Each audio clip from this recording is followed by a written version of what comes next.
So it just makes a much more compelling argument for multipolarism versus this US-led international order we keep hearing about that is nothing but this order.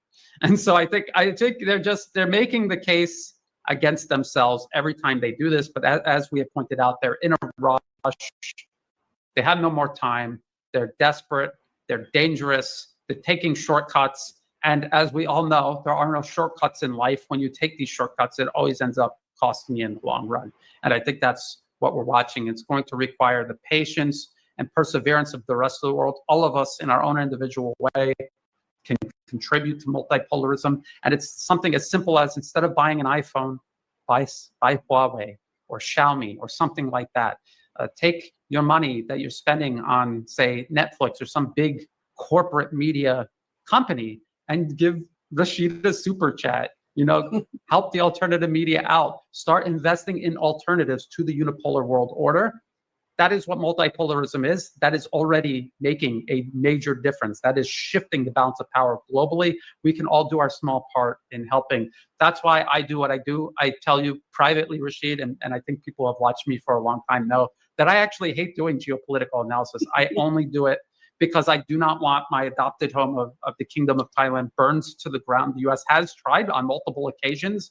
I have witnessed myself, war weapons by U.S.-backed opposition groups used in the streets. I've seen buildings that I used to walk in with friends and family burned to the ground by U.S.-backed opposition. There is a war raging next door in Myanmar where people are coming out of into Thailand. We see them here in our communities. So it's a very personal, very urgent matter for me personally.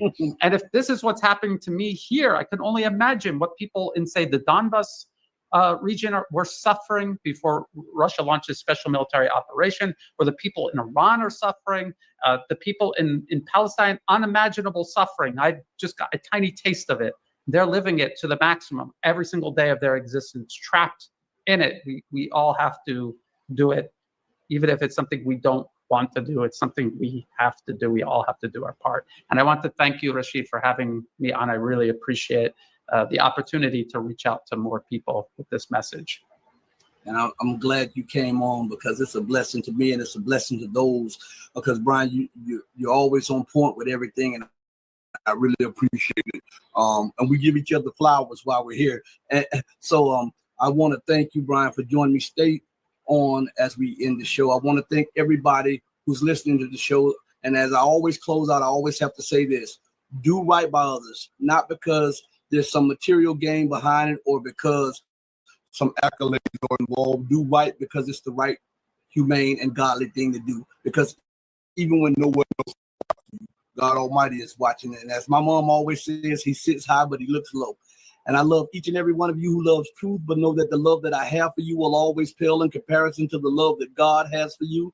Until we next speak again, stay strong, stay true, but above all things, remember to stay righteous. Hey, mama, your baby boy loves you more than life. Deuces, everybody. Peace. We're out of here.